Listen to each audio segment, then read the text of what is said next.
Assalamualaikum warahmatullahi wabarakatuh. Waalaikumsalam warahmatullahi wabarakatuh. Sobat RH sekalian, ada juga Langkah Update, ada juga Balige Academy, ada juga channel Dr. Tifa dan channel-channel lainnya. Sore ini kita melakukan press conference. Hadir bapak-bapak dan ibu paling cantik di sini, ya, the one and the only, ya.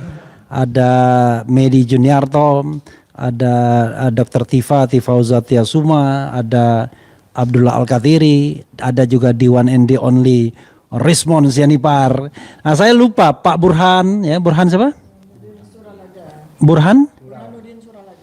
Burhanuddin Suralaga, lengkapnya Rismar apa? Rismar Safrudin, saya selalu lupa, ya. Ismar Safrudin, ya. Jadi mereka ini adalah lawyer baik Dr. Tifa maupun Rismon, ya. Nanti Roy Suryo juga nanti akan menyampaikan hal-hal terkait perkembangan mengenai kasus ijazah tidak asli Jokowi. Tidak asli Jokowi. Fake, ya kan? Fake gitu. Not original, ya kan? Nah, kita lihat nanti perkembangan apa saja yang akan dikasihkan, terutama yang dari UGM, ya. Jadi siapa dulu yang mau bicara? Oke. Dr. Tifa mungkin memberikan pembukaan. Berikutnya nanti Abdullah Al-Katiri dan lain sebagainya. Silakan. Bismillahirrahmanirrahim. Assalamualaikum warahmatullahi wabarakatuh. Jadi kami di sini akan menyampaikan update terkait dengan bagaimana kita akan menerang jelaskan tentang fake diploma atau ijazah palsu dari Jokowi yang sesungguhnya sebetulnya untuk penelitian kita sudah final. Tapi ada beberapa langkah-langkah yang harus juga kita kawal, kita terus jalankan, kita terus perjuangkan, ya. Jadi kami akan menyampaikan ini para kuasa hukum, nanti ada Bang Rismon juga, bahwa kita terus berjalan sambil paralel dengan saat ini pun kita juga sudah melakukan investigasi, penelitian, observasi, komparasi studi dan sebagainya terkait dengan Gibran, ya. Jadi kalau Jokowinya ini menjadi white paper, kemudian nanti Gibrannya akan menjadi black paper. Bukan paper, ya, tapi paper. Jadi itu adalah sebuah jejak hitam yang saat ini sedang kita telusuri dan nanti kami akan juga report kepada seluruh masyarakat. Nah, jadi kembali kepada soal Jokowi, jadi ini belum berhenti, ya. Kalau penelitiannya sudah berhenti, simpulannya sudah berhenti, sudah selesai, sudah final, dan Anda semua bisa melihat bagaimana final dari kejelasan tentang ijazah Jokowi, ya, di buku kami di Jokowi's White Paper.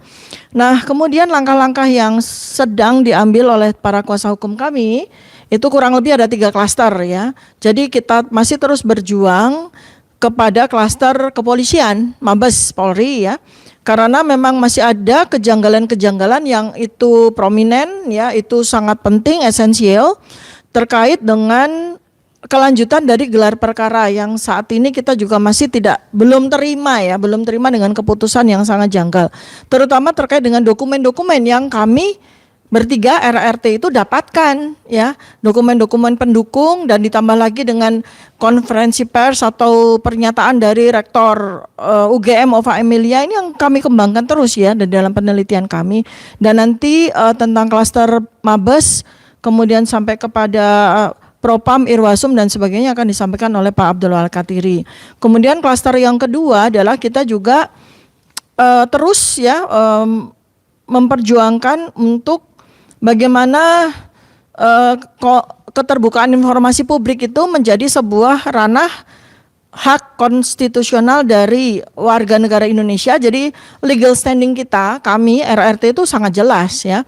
Kemudian tinggal yang para lembaga-lembaga yang berkaitan dengan hal tersebut yang justru malah nggak jelas. Misalnya seperti UGM sendiri sebagai lembaga yang didanai oleh APBN, ya, itu dia punya kewajiban untuk membuka dokumen. Dan kemudian kita akan lanjut kepada KPU, ya, tentu saja. Jadi kami saat ini sudah terus berkomunikasi melalui surat resmi dan sudah mendapatkan jawaban resmi dari UGM juga yang nanti juga akan disampaikan update-nya. Apa jawaban UGM terhadap kedatangan kami yang 2 kali, ya. Pertama saya dengan Bang Rismon, kemudian berikutnya kami dengan Mas Roy Suryo ya, bersama dengan para kuasa hukum kami itu ada jawabannya dan masyarakat berhak untuk tahu jawaban dari UGM tersebut. Lanjutnya nanti apabila ternyata memang jawaban yang kita dapatkan dari UGM itu belum jelas juga, maka kita akan lanjut ke KIP ya. Dan seterusnya apabila memang kita punya proof, punya bukti tentang data-data yang memang kita layak untuk menggugat ke KPU, ya kita akan lanjut ke KPU. Jadi itu klaster yang kedua. Kemudian klaster yang ketiga adalah terkait dengan wakil rakyat ya. Jadi kami sudah audiensi dengan 2 komisi, Komisi 1 dan Komisi 3 ya. Komisi 1 ini karena memang bidang pendidikan. Karena kami harus sampaikan seperti juga pada konferensi pers yang lalu bahwa saat ini buku Jokowi's White Paper ini sudah menasional, bahkan menginternasional karena sudah diterima oleh para diaspora di beberapa negara. Mereka sudah pegang. Yang Kanada sudah pegang, yang Australia, yang Amerika, yang London, Inggris sudah pegang.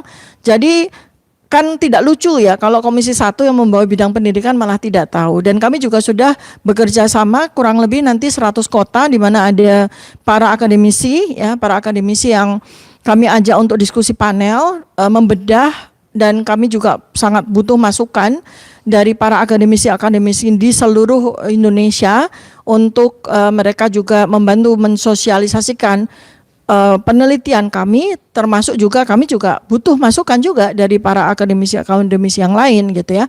Sehingga nanti masyarakat akan mendapatkan sebuah penjelasan ilmu, pengetahuan yang komprehensif, yang lengkap ya terkait dengan Jokowi's White Paper. Nah, untuk itu maka kami menunggu ya. Kami sudah diterima oleh kepala protokoler dari Komisi 10 ya, Komisi 10 ya. Maaf, Komisi 10. Kemudian kami menunggu jawaban dari Komisi 1 yang membawa bidang luar negeri karena ini juga berkaitan dengan diaspora. Ini di sebelah saya selain kuasa hukum kami juga beliau adalah ketua Dewan Pembina FDI ya. Forum Diaspora Indonesia di 25 negara, Pak Meidi Juniarto. Dan oleh karena itu maka kami juga harus report atau semacam audiensi kepada Komisi 1. Dan sudah dijalankan, tinggal kita menerima feedback apakah kapan jadwal untuk RDPU dengan Komisi 1 yang membawa bidang luar negeri. Dan kemudian yang sudah kami jalankan juga, kami sudah melayangkan surat untuk audiensi kepada Komisi 10 dan Komisi 3 yang membawa bidang hukum, dan kami alhamdulillah minggu lalu sudah diterima. Jadi ini kita tinggal menunggu jadwal audiensi untuk ketiga komisi tersebut, dan kami juga sudah melakukan langkah pendekatan approach ya, dukungan dari 3 fraksi ya Pak Burhan ya, 3 fraksi. Pertama adalah fraksi PKS, kedua fraksi Demokrat, dan yang ketiga adalah fraksi PDIP ya, karena mereka yang kami harapkan akan menjadi pionir ya untuk keseluruhan fraksi di DPR ya.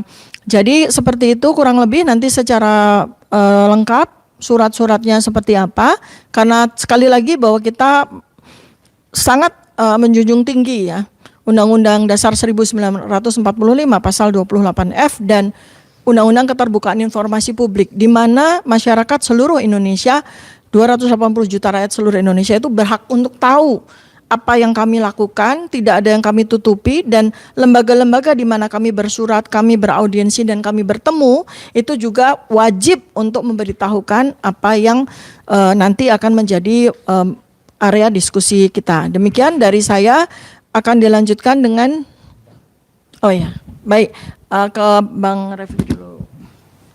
Iya, kawan-kawan semua, tadi ada 3 klaster ya, klaster Mabes, klaster informasi, UGM, KIP, KPU, dan klaster wakil rakyat. Nah, saya berharap biar kita teratur ya, klaster Mabes dulu. Klaster Mabes akan disampaikan oleh Pak Abdullah Al-Katiri, silakan. Sampaikan perkembangan terakhir di Mabes dan apa yang diharapkan.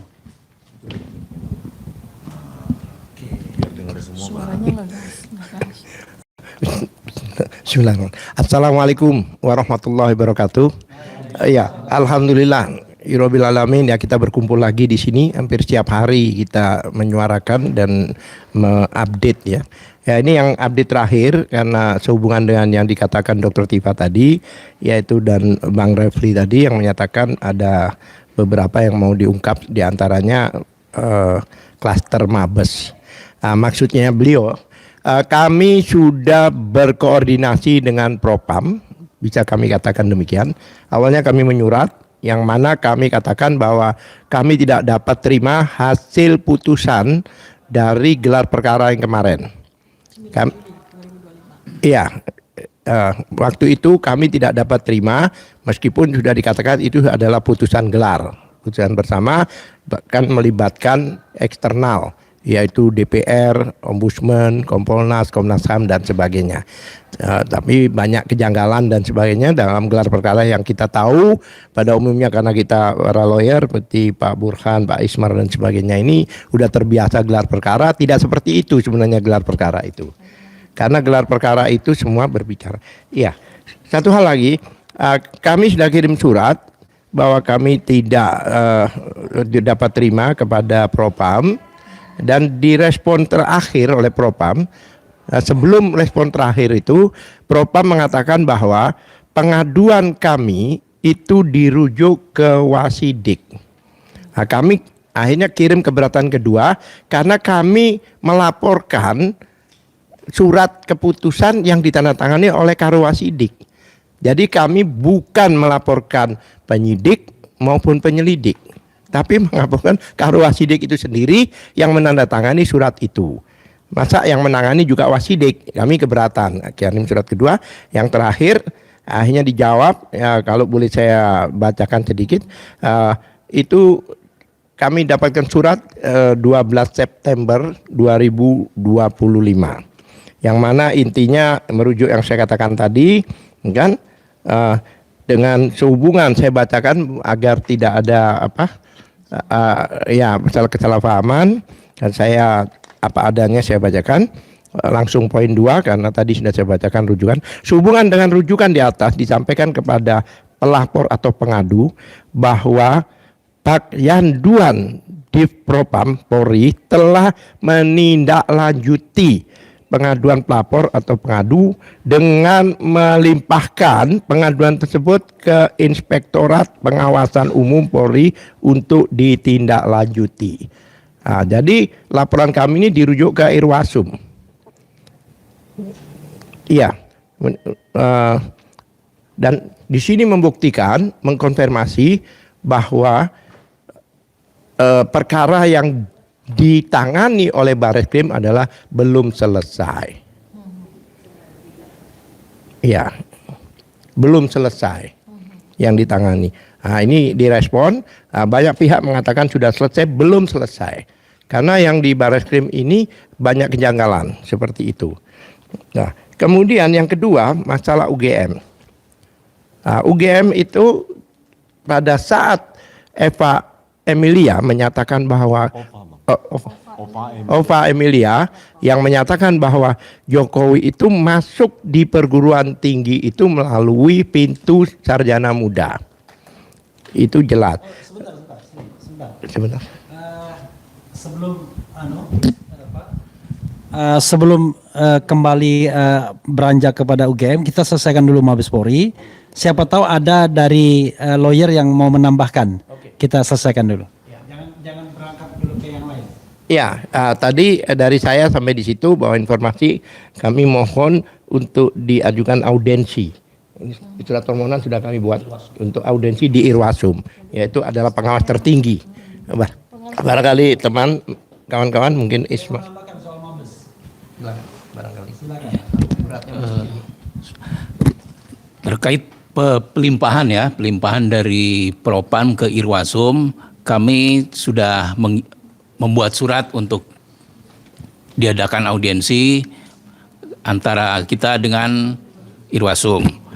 Mengenai juga terkait adanya keputusan mengenai penetapan ada SP3 dan penetapan dari Barreskrim, kami juga sudah bersurat kepada Komisi 3 di bulan Juli. Alhamdulillah kami pada 9 September yang lalu ditemui oleh anggota Komisi 3 ya. Ya, ya khusus Mabes ini pengaduan kita ke Komisi 3. Itu kita sudah ditemui oleh terkait itu sudah ditemui oleh anggota Komisi 3 dan kami meminta untuk diadakan RDP tetapi belum dilaksanakan sampai hari ini. Juga kami sudah mengadukan kepada fraksi-fraksi terkait dengan penetapan Bareskrim tersebut kepada fraksi PDI Perjuangan, fraksi Nasdem, dan fraksi PKS pada 9 September yang lalu kami sudah memasukkan surat di DPR RI tetapi belum mendapatkan jawaban sampai hari ini. Itu dulu. Oke, ada yang mau nambahkan? Silakan. Soal Mabes dulu ya. Ya, baik, saya tambahkan sedikit mungkin tentang apa yang telah dilakukan oleh teman-teman atau pihak tim kita di Mabes Polri. Dalam hal ini kita sangat berharap mungkin kepada Irwasum untuk segera melakukan gelar perkara ulang, ya, yang bisa mungkin menghadirkan beberapa pihak termasuk Komisi 3 karena kita juga sudah melakukan penyampaian untuk dilakukan RDP ya. Dan kita sangat berharap bahwa apa-apa yang kita ajukan tersebut itu sangat sesuai dengan aturan hukum yang ada. Salah satunya kita adanya kekecewaan karena adanya dugaan ketidakadilan apa-apa yang dilakukan oleh pihak Bareskrim maupun pihak Wasidik pada saat melakukan keputusan bahwa laporan TPUA terhadap ijazah palsu yang diduga dilakukan oleh Jokowi, ya itu seharusnya ditindaklanjuti, bukannya dihentikan secara sepihak, tetapi harusnya sudah ada jelas pelapornya, jelas dugaan tindak pidananya, sudah jelas ada bukti-bukti awal, ya, kemudian itu sudah jelas terbukti adanya tindakan perbuatan melawan hukum. Seharusnya yang bisa menyelesaikan permasalahan ini adalah adanya putusan pengadilan. Apakah dia terbukti atau tidak, seharusnya itu dalam proses persidangan. Ada di sana pembuktian yang sangat terbuka untuk umum. Kemudian ada ahli yang mungkin memang lebih bebas untuk menyampaikan pendapatnya.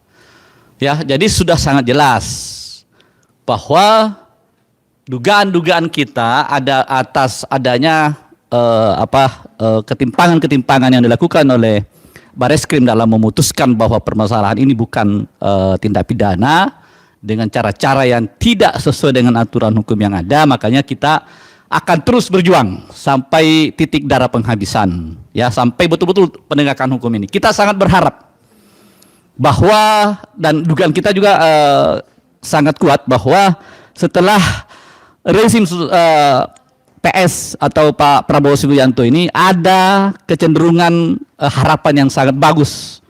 Terbukti bahwa beliau sering menyampaikan bahwa penegakan hukum itu harus dinomorsatukan. Kemudian adanya dugaan-dugaan lain yang memang beliau juga tidak nampak melakukan intervensi. Ya, bahkan beliau secara terbuka belakangan ini menyampaikan adanya perintah untuk dilakukan reformasi kepolisian.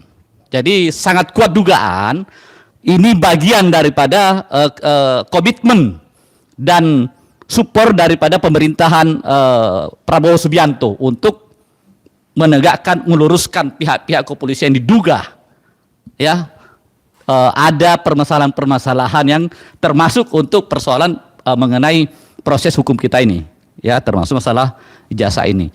Dan terkonfirmasi lagi yang terakhir saya sampaikan bahwa untuk ketiga klien kita ini adalah sudah jelas mereka adalah para pakar. Nih terbukti, tidak bisa dibantahkan oleh siapapun. Adanya buku. Jadi mereka itu adalah para pakar yang menyampaikan gagasannya secara ide.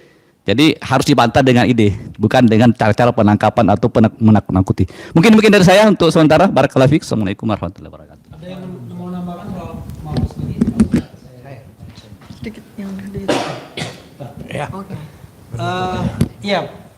Jadi sobat kawan-kawan semua ya, perlu dipahami bahwa ada dua kasus yang berkembang sebenarnya di Mabes dan di Polda Metro Jaya.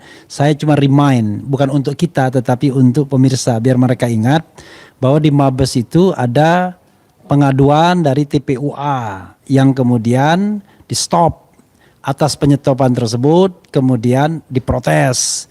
Kemudian ada gelar perkara khusus tapi tidak memuaskan, kemudian diprotes lagi oleh Bro Alkatiri sampai tidak hanya Kadif Propam tetapi sampai ke Irwasum, ya, Inspektur Pengawasan Umum Mabes Polri atau Markas Besar Kepolisian Republik Indonesia. Kasus yang kedua yang sering dibicarakan pihak sana adalah kasus di Polda Metro Jaya yang katanya itu akan berakhir kalau seandainya apakah akan SP3, apakah akan dijadikan tersangka, kan begitu. Padahal baik SP3 maupun tersangka belum atau tidak menjawab mengenai soal benar atau tidaknya ijazah Jokowi itu palsu atau tidak secara hukum, ya. Secara hukum. Tapi kalau secara ilmiah RRT mengatakan sudah selesai dengan terbitnya Jokowi's White Paper. Nah itu soal di kepolisian, baik Mabes maupun Polda Metro Jaya. Kita masih menanti perkembangan di Mabes karena masih ada protes. Kita menanti di Polda Metro Jaya karena masih ada proses yang sedang dikerjakan. Berikutnya adalah soal informasi klaster kedua yang disampaikan Dr. Tiva tadi, yaitu apa yang dijawab UGM atas permintaan pihak Dr. Tiva dan teman-teman. Kemudian bagaimana rencana kalau seandainya ini mau ke tadi dikatakan KIP dan KPU. Silakan siapa yang mau menyampaikan ini? Dr. Abdullah Al-Katiri. Saya aminkan, itu berdoa. Iya. Dapat ijazah cuma. Iya. Terima kasih. Mungkin saya tegaskan sedikit ya, apa hubungannya Mabes Polri dengan Polda? Ya, Mabes Polri ini, ya kan, itu kita masalah TPUA itu yang mana kami katakan berkali-kali, kalau kita rujuk dengan Undang-Undang Perlindungan Saksi dan Korban pasal 10, maka Polda jika terbukti bahwa lanjut di Bareskrim, maka di Polda ini harus dihentikan dan orang-orang ini tidak bisa dikenakan karena menurut pasal 10 jelas, ya kan, jika ada laporan baik itu pelapor, saksi-saksi dan sebagainya itu tidak dapat dilaporkan balik sebelum inkrah. Nah, beliau-beliau ini pada waktu di UGM yang dengan TPUA sebagai saksi kapasitasnya. Nah, oleh sebab itu kenapa kami kencang banget untuk memproses yang di Bareskrim karena itulah alasannya. Yang kedua, masalah UGM ya. UGM. Jawaban UGM. Jadi yang jelas jawaban UGM pada kami itu 2 kali sekali lagi mengirimkan ke UGM surat. Yang terakhir yang pertama dulu dijawab bahwa semua dokumen termasuk kopi jasa palsu dan sebagainya itu disebutkan tanggalnya, kapan dijawab kapan. Iya. Yang awal yang dikatakan bahwa sudah di dalam penguasaan Polda Metro Jaya. Kemudian yang kedua 19 Agustus itu surat kami itu ya. Yang pertama itu. Surat kami yang kedua itu setelah rektor buat pernyataan bahwa Jokowi itu masuk di UGM melalui pintu sarjana muda dan itu belum pernah terucapkan selama ini. Nah, begitu diucapkan berarti kesimpulannya jika S1 sudah dikuasai, lah kami pertanyakan dan meminta untuk diberikan kopi ijazah sarjana muda. Nah, itu surat itu kami kirimkan tanggal 11 September 2025 kami hadir secara langsung ke UGM dan diterima langsung dengan pejabat dokumen dan informasi UGM. Ya, surat itu dan dijawab 18 September kemarin 2025 supaya lebih komprehensif maka jawaban tersebut akan saya bacakan. Ya kan? Dokumen ijazah 1, ijazah sarjana muda Fakultas Kehutanan yang kami mintakan, ya kan, ditanggapi oleh PPID UGM yaitu tidak dalam penguasaan juga. Ya, agak aneh juga menurut kami kan. Ya kan? Nah, menurut buku petunjuk S1 Fakultas Kehutanan UGM tahun 1982, mahasiswa program ini menurut buku, jadi bukan menurut fakta. Seharusnya kan menurut fakta. Ini menurut buku, ya kan? Ini saya jawab apa adanya. Menurut buku petunjuk S1 Fakultas Kehutanan UGM tahun 1982, mahasiswa program sarjana kehutanan menempuh kurikulum program sarjana muda 120 SKS sebelum menempuh kurikulum sarjana atas menurut saya, yaitu 40 SKS. Namun menurut mereka sejak 1978 setelah lulus program sarjana muda tidak dikeluarkan ijazah sarjana muda. Nah, ini perlu kita cross check ya apakah demikian. Tapi langsung mengambil kurikulum atas sarjana sehingga hanya dikeluarkan ijazah sarjana. Tapi jawaban dia ijazah sarjana muda tidak dalam penguasaan. Gak bingung juga kan? Berarti sarjana itu ada, tapi tidak di dalam penguasaan. Tapi di sini mengatakan sarjana muda itu tidak ada karena itu langsung dikonversi ke S1 tanpa mengeluarkan ijazah sarjana muda. Nah, ini perlulah pemirsa RH, pemirsa memahami ini ya. Ya kan? Kemudian yang kedua, transkrip nilai tidak dalam penguasaan. Saat ini dalam penguasaan Polda Metro Jaya untuk proses hukum lebih lanjut. Itu. Nah, itu dan skripsi dan sebagainya semua di dalam penguasaan. Nah, kami juga ingin mengirimkan, bahkan satu-satu ya. Apa saja yang kita minta? Ya, ini yang kita minta sebenarnya. Transkrip nilai, skripsi, registrasi sebagai mahasiswa, absensi perkuliahan, kartu rencana studi KRS, kemudian kartu hasil studi, bukti bayar perkuliahan, maksudnya sarjana muda dan sebagainya, buku wisuda tahun 1985, dokumentasi atau foto saat KKN kuliah kerja nyata, dokumentasi foto wisuda bersama rektor. Itu yang kami minta. Jawabannya semuanya adalah dalam sudah penguasaan Polda Metro Jaya. Ya, ini agak membingungkan. Bahkan di Polda Metro Jaya itu, Metro Jaya itu juga ada lembaga PPID juga. Kami juga ingin mengajukan ke, akan mengajukan ke PPID Polda Metro Jaya. Tetapi jika sudah masuk ke ranah hukum atau proses hukum, baik itu kepolisian, kejaksaan atau KPK atau hakim, maka ada ketentuan harus mendapatkan izin dari Presiden Republik Indonesia, yaitu Prabowo dalam hal ini. Nah, itu diatur dalam pasal 18 di Undang-Undang Keterbukaan Informasi Publik tersebut. Yang sudah kita lakukan. Ya, karena ketentuannya demikian, udah hampir beberapa minggu yang lalu kami mengajukan langsung surat ke Presiden Republik Indonesia Prabowo Subianto, yang mana kita masukkan ke Seknek waktu itu ya, ke Seknek Pak Burhan yang memberikan, yang mana ini kita bukan mengadukan, tapi kita juga bukan memohon, tapi ini adalah perintah daripada undang-undang.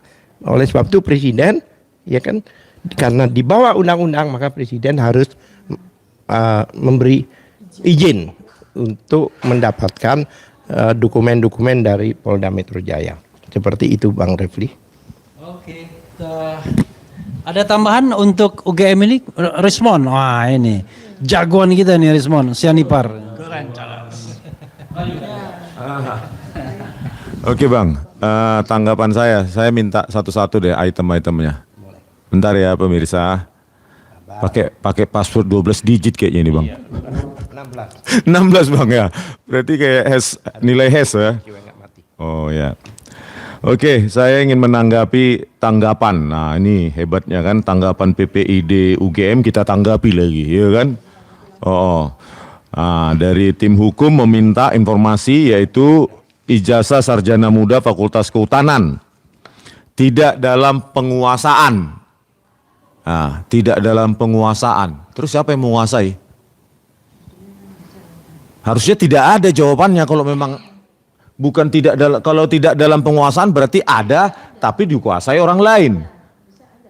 Tapi ini kontradiktif, tidak dalam penguasaan. Bagaimana ini Pak Andi Sandi, siapa namanya itu pejabatnya, yang Dr. Andi Sandi, ya. Bagaimana itu, ya? Tidak dalam penguasaan, berarti ada dong. Dikuasai oleh siapa? Tetapi kalimat berikutnya menurut buku petunjuk S1 Fakultas Kehutanan UGM tahun 1982, mahasiswa program sarjana kehutanan menempuh kurikulum program sarjana muda 120 SKS sebelum menempuh kurikulum sarjana 40 SKS. Namun sejak 1978 setelah lulus program sarjana muda tidak dikeluarkan ijazah sarjana muda. Ini bingung saya. Kalau sejak 1978 itu sarjana muda langsung melanjutkan sarjana, untuk apa dibuka program sarjana muda tahun 1980, Pak? Hah? Kalau memang langsung melanjutkan ke sarjana, untuk apa dibuka tahun 1980? Joko Widodo masih masuk program sarjana muda terdaftar. Kalau langsung ya berarti programnya cuma satu yang namanya program sarjana. Ya, saya punya sejumlah saksi dari dosen UGM ya, ini bohong, ya bohong ini. Mereka wajib memiliki program sarjana muda, ijazah sarjana muda sampai tahun 84, ya 84. Jadi kalau 3 tahun sarjana muda Joko Widodo lulus berarti tahun 83 masih memiliki ijazah sarjana muda, jangan bohong, Pak Andi Sandi, ya. SKS-nya juga. Iya, jadi harus punya gitu loh. Sampai tahun 84 mereka bilang. Ya, jadi kalau lulus benar tahun 1983 ya Joko Widodo 3 tahun program sarjana muda, maka dia harus punya ijazah ijazah sarjana muda tahun 83. Dan herannya ya entry studi atau entry program Joko Widodo ini baru dibocorkan Rektor of Emilia setelah diributkan sekian tahun. Sejak diributkan Pak Bambang Tri dan Gus Dur, belum pernah kita dengar bahwa Joko Widodo masuk dengan entry program atau program studi sarjana muda. Iya, setelah kita datangi juga. Wah, setelah di-spill oleh Dirtipidum, ya kan? Tahun akademik 1980-81 dan 1981-82. Itulah setelah diributkan semua baru dicicil informasi itu. Kenapa enggak dari awal, apalagi pada saat kami datang 15 April 2025 di ruang 109, dijelaskan aja. Kalau memang itu data pribadi enggak bisa kami lihat, minimum kalian jelaskan secara flowchart. Secara flowchart masuknya bagaimana, Joko Widodo, SKS-nya bagaimana, nilainya bagaimana, KKN-nya di mana. Bahkan kita tanya tahun KKN aja bingung. Nggak ada Pak, masih kami cari, kata Profesor Wening. Di koran sarjana muda nggak ada. Di koran nggak ada ya sarjana muda. Kok ada dia? Jadi masuknya perintis itu pengumumannya sarjana ya. Tuh, ya. Jadi Profesor Ova Emilia ya, berdasarkan ada itu sebuah podcast, di situ ada jubir gede apa namanya, jubirnya itu. Humas itu. Jubir atau humas yang juga ada ya di Baleru waktu kita datang itu. Ya, di situ dikatakan banyak dosen muda UGM yang tidak percaya sama kalian penjelasan Rektor Ova Emilia. Ya, lebih percaya ke penjelasan ilmiah RRT. Ya bercermin gitu loh.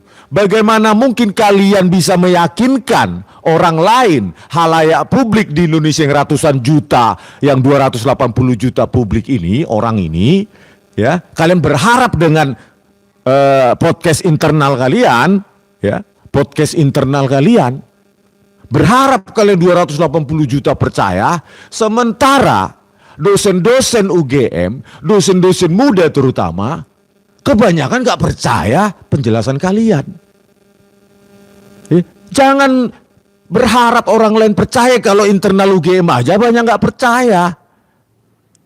Karena apa? Ya dosen-dosen UGM itu khususnya yang muda, yang belum terafiliasi Termul, tentu bertanya. Karena mereka ketika kuliah sama seperti yang kita alami, kami alami. Observasi pertama. Observasi apa? Data. Lakukan pengukuran. Lakukan pengumpulan data. analisa data, baru kesimpulan. Itulah yang kami lakukan ini. Makanya otak mereka, otak dosen-dosen UGM, ya, sejumlah dosen UGM juga nggak tahu nomor teleponnya dapat dari mana, nomor telepon saya, langsung menelepon saya. Itu loh. Kami mendukung Pak, kami mendukung Pak. Dosen-dosen UGM, itu loh. Aktif loh, itu loh. Dan ternyata dari mulutnya jubir UGM banyak dosen UGM aktif internal nggak percaya penjelasan Rektor Ova Emilia. Bercermin sedikit kenapa sih? Gitu loh. Makanya kalian penjelasan Rektor Ova Emilia itu kan seperti ini. Oke, statement pembuktiannya nggak usah ada. Yang penting percaya aja sama statement kami. Black box. Ya, black box terserah kami. Pokoknya data otentik. Baru kesimpulan. Pernah nggak black box itu? Ya, black box itu dibuka. Halo, Profesor Ova Emilia. Ya, jadi ya, tak sampai 1984 Fakultas Kehutanan UGM dan UGM secara menyeluruh masih mengeluarkan ijazah sarjana muda. Ayo Bu Ova Emilia, jujurlah. Ya, atau kita ketemu di podcast. Ya, terus dianggap dalam sebuah podcast itu masalah sepele katanya ini. Menyepelekan. Gila. Kalau masalah yang enggak presiden mungkin alumni UGM ya sepele. Tapi ini berkaitan dengan sejarah bangsa Indonesia. Profesor Ova Emilia, hei kalian. Dan kami kalian anggap tidak ada adab, ada etika ya jubir UGM. Tidak ada adab, tidak ada etika. Masuk ke rumah orang kan harus kula nuwun, harus ini. Halo jubir UGM, memang UGM itu rumah kalian? Saya tanya dulu, UGM itu Anda anggap rumahmu? Kami tidak datang ke rumahmu secara personal, itu baru tidak ada adab. Langsung live di depan rumahmu, di pekarangan rumahmu. Tapi kami datang ke alma mater kami kok. Kenapa nggak boleh live di situ? Ya, di humas juga, oh itu ada pegawainya itu mengatakan, oh itu milik, sofa itu milik UGM katanya. Hei UGM, kalian masih menerima dana APBN nggak sih? Gaji dosen, sertifikasi dosen, tunjangan dosen, itu semua keringat rakyat weh. Kok dikatakan UGM jadi rumah? Bukan rumahmu itu, rumah kita bersama, terutama para alumni. Itu, ya. Dan kami tidak merusak apapun. Cuma mewakili mereka-mereka dan mungkin puluhan sampai ratusan juta orang dan bahkan internal UGM sendiri butuh jawaban. Internal UGM, dosen maupun staf, itu butuh jawaban based on data. Itu loh. Ya. Kalau kami harus percaya statement-statement seperti ini ya kan, transkrip nilai tidak dalam penguasaan.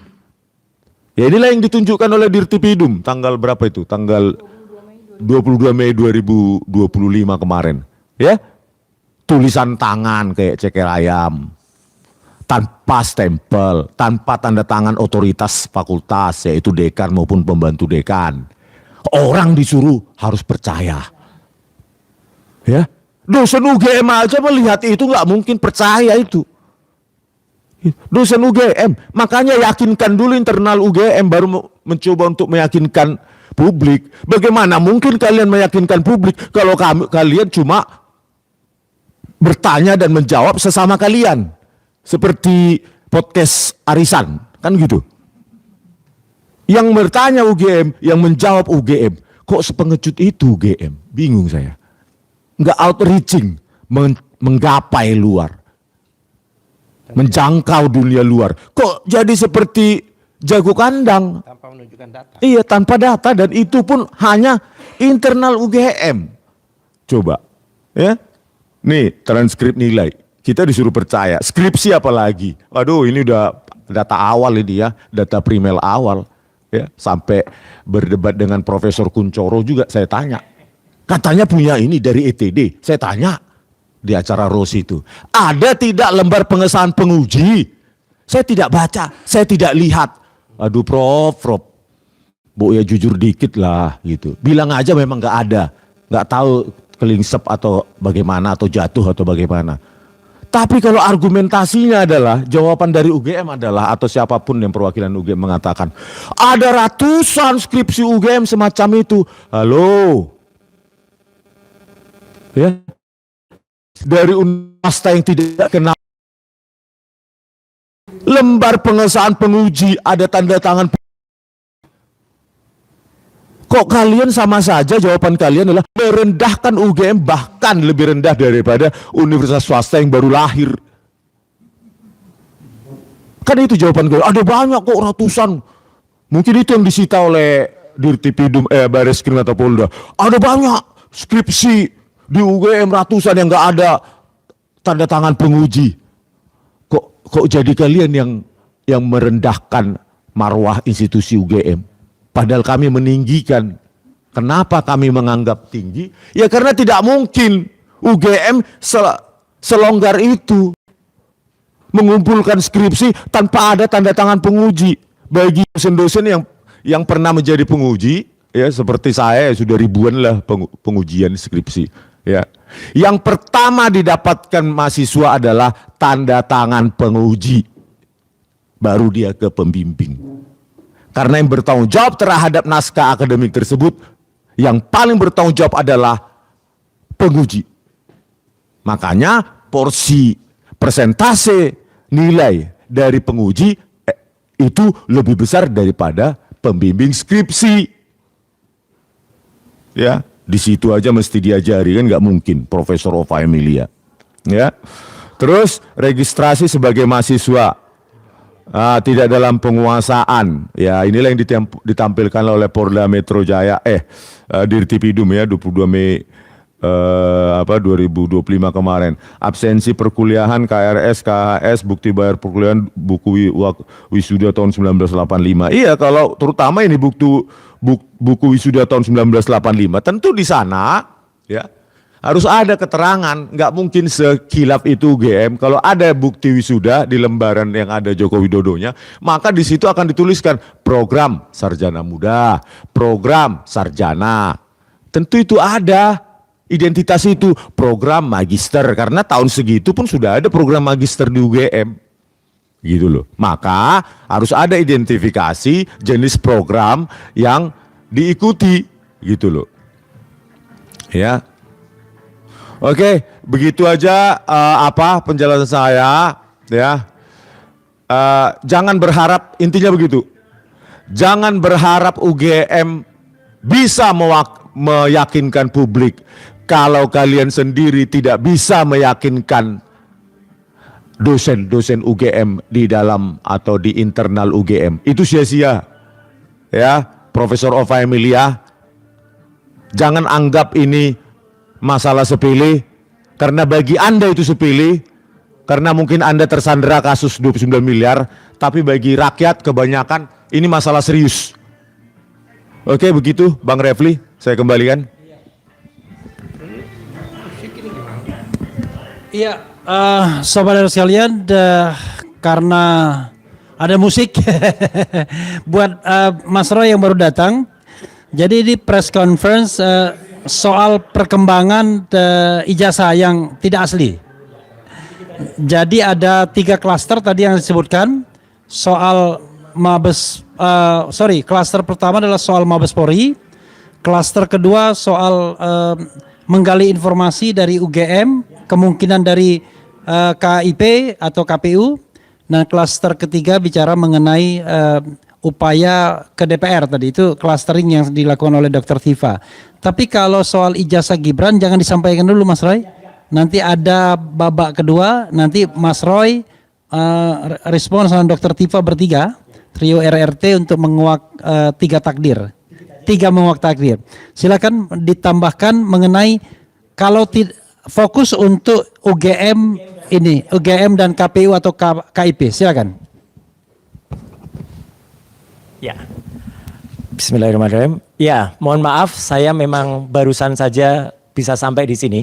Karena sebagaimana diketahui dalam berita yang sedang viral hari-hari ini, 2 hari terakhir ini Jakarta horor lalu lintasnya, terutama di kawasan Senayan. Saya terjebak 2 jam lebih, hampir 3 jam. keluar dari acara di Gelora Bung Karno, ya tepatnya di Jakarta Convention Center, karena ada launching bukunya Pak Andi Sahrandi dan juga ada Bang Eros Jarot tadi di sana.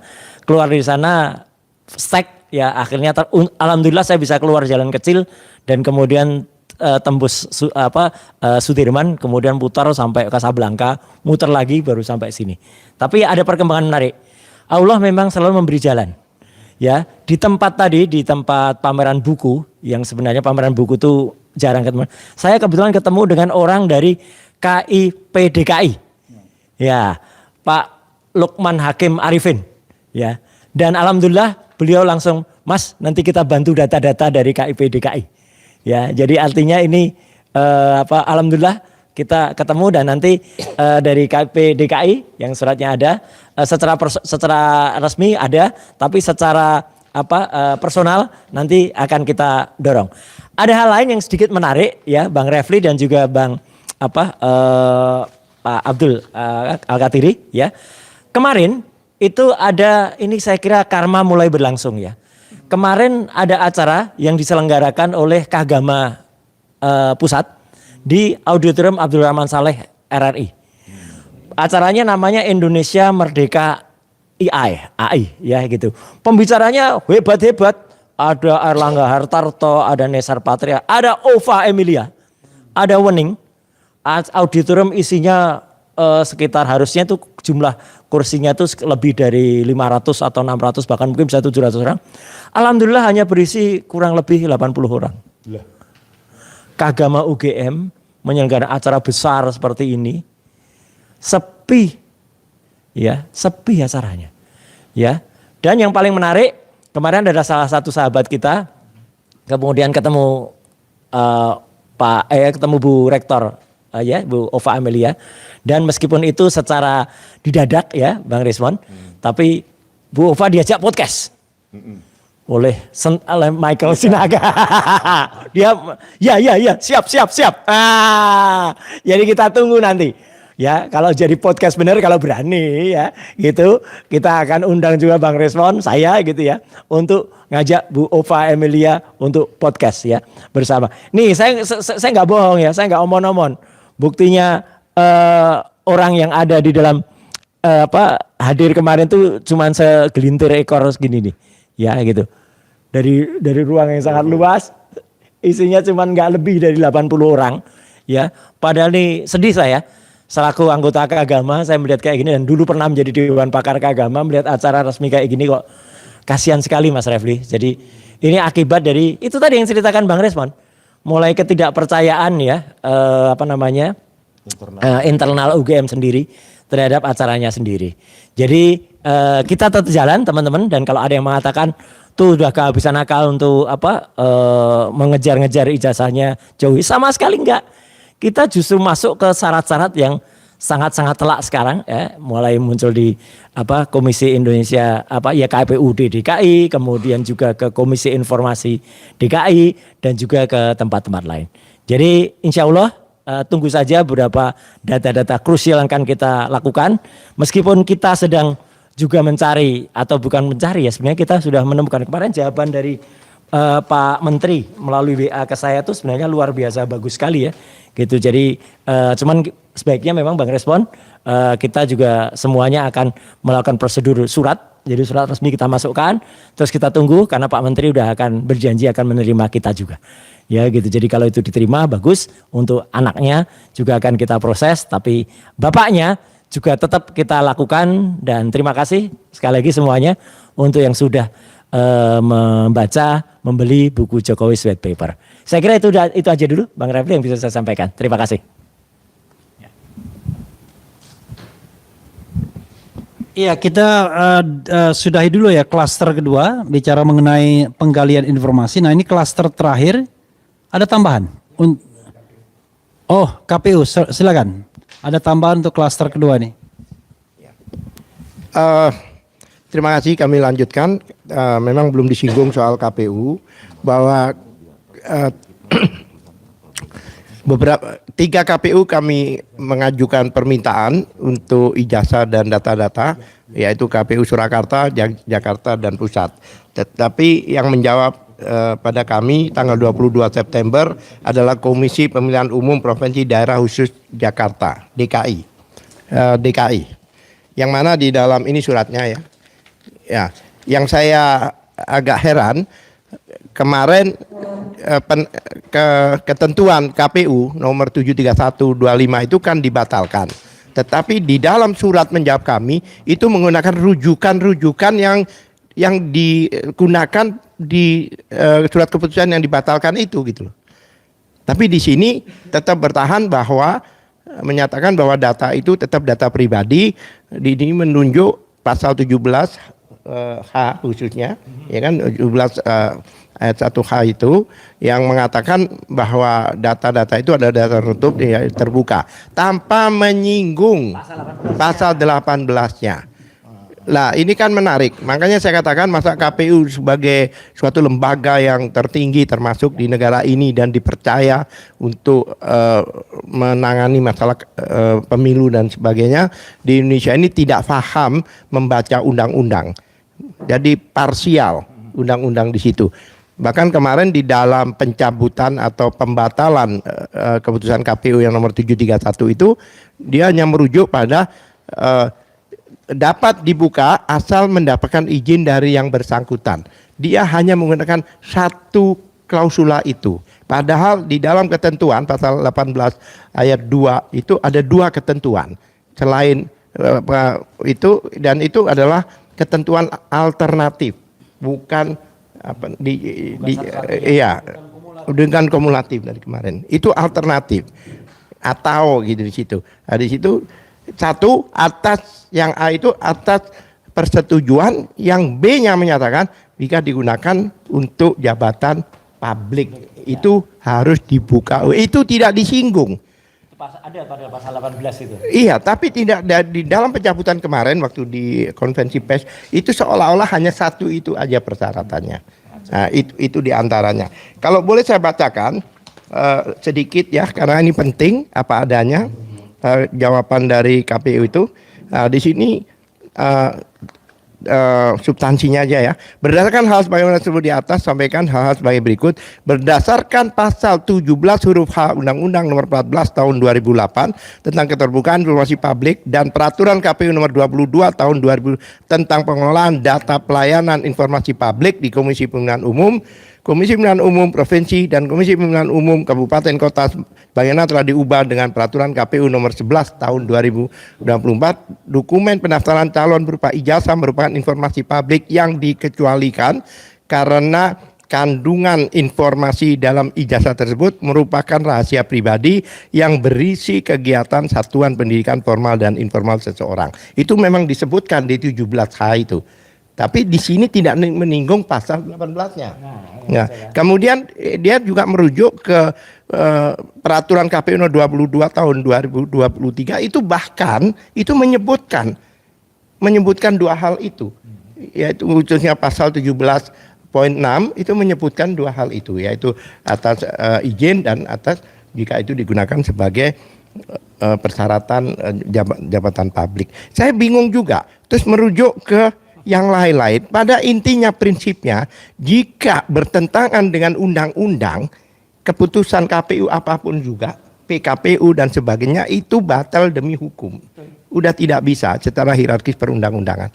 Itu sudah, dan merujuk ke ini Mas Roy yang tertarik, dia merujuk ke Undang-Undang 27/2022 tentang pelindungan data pribadi. Ngaco sekali perlindungan data pribadi. Lah, ya. Itu lebih menekankan yang namanya data pribadi itu ada. Ya, dia merujuk ada pribadi khusus. Oke, mungkin Mas Roy karena termasuk penyusun mungkin bisa menjelaskan sedikit, boleh ya? Iya. Silakan. Tapi Ya. kita masih ada satu klaster lagi. Enggak apa-apa. Jadi ini dikit aja karena nyambung Bang Alkatiri. Jadi kalau merujuk soal Undang-Undang Perlindungan Data Pribadi nomor 27 tahun 2022, di situ harus tahu, dia harus paham yang mana data pribadi itu ada dua, pribadi khusus dan pribadi yang umum. Pribadi yang khusus itu misalnya adalah soal-soal biometrik ya, kemudian data-data yang sifatnya penyakit itu pribadi yang khusus ya. Tapi kalau pribadi umum itu misalnya adalah soal nama kecil ibu kandung, kemudian nomor induk keluarga, kemudian juga ya KTP di situ.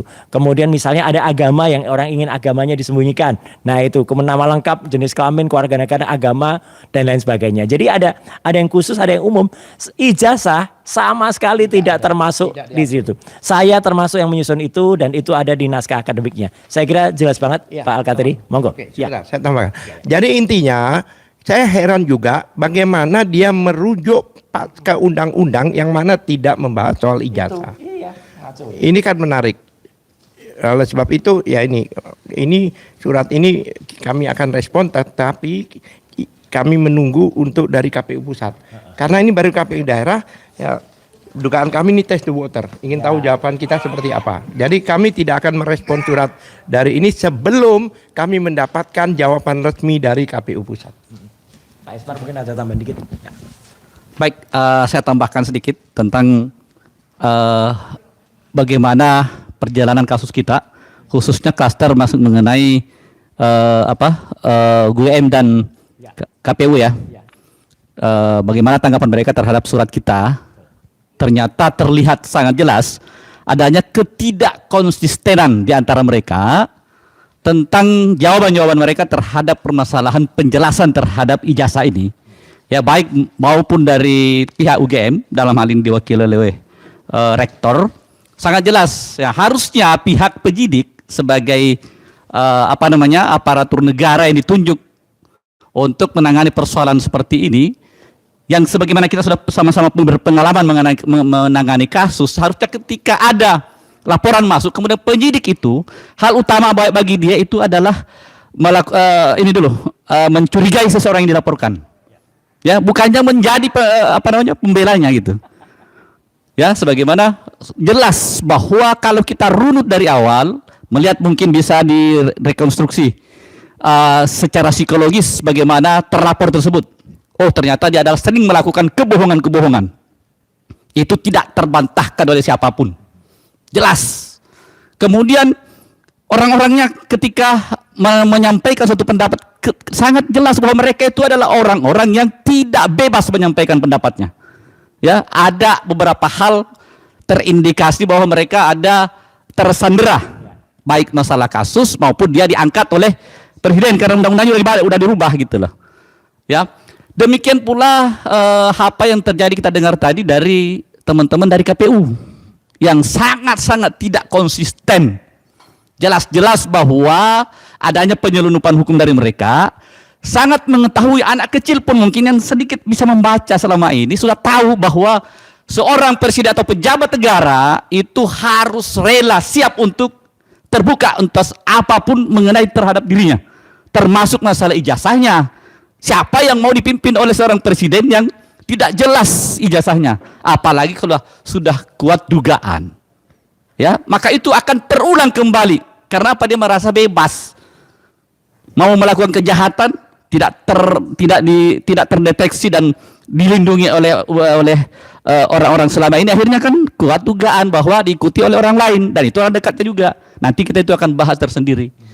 Jadi apa yang dilakukan oleh baik teman-teman dari UGM, terutama teman-teman dari KPU yang kelihatan sekali melakukan suatu tindakan-tindakan yang jelas, melakukan kebohongan publik maupun melakukan penyelundupan hukum. Dia tahu bahwa ada persoalan seperti ini adalah bertentangan dengan hukum yang sebenarnya. Dan itu dia memiliki kewenangan untuk membuka hal itu, kemudian tidak melakukannya.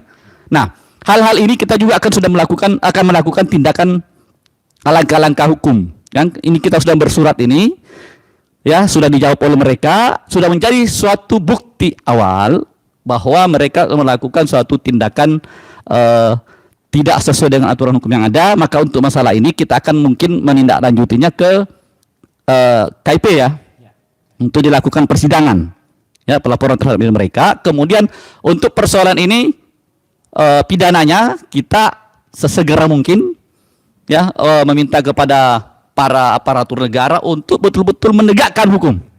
Kalau memang masih ada indikasi bahwa penyidik tidak berani, Kita minta kepada Bapak Presiden untuk membentuk tim TGPF untuk khusus masalah ijazah ini, karena ini sangat berdampak buruk buat bangsa Indonesia, sangat merugikan buat kita semua.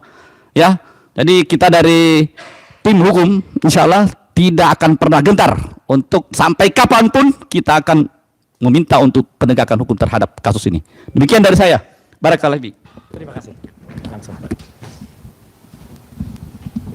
Iya, sobat sekalian, dan langkah update ada juga Dr. Tifa Channel, ada juga Baliga Academy. Tinggal satu klaster, tapi kalau memang tidak ada, saya mau minta Dr. Tifa wrap up sekaligus menyinggung klaster terakhir soal DPR dan kemudian upaya ke fraksi-fraksi yang kelihatannya for the time being belum berhasil kayaknya. Oke, silakan Dr. Tifa, dan nanti jangan kemana saudara sekalian ya, nanti setelah maghrib kita akan press conference khusus ijazah Gibran by the Three Musketeers. Ya kan? Oke, silakan. Ya, baik, terima kasih. Saya akan wrap up apa yang tadi sudah kami semua sampaikan.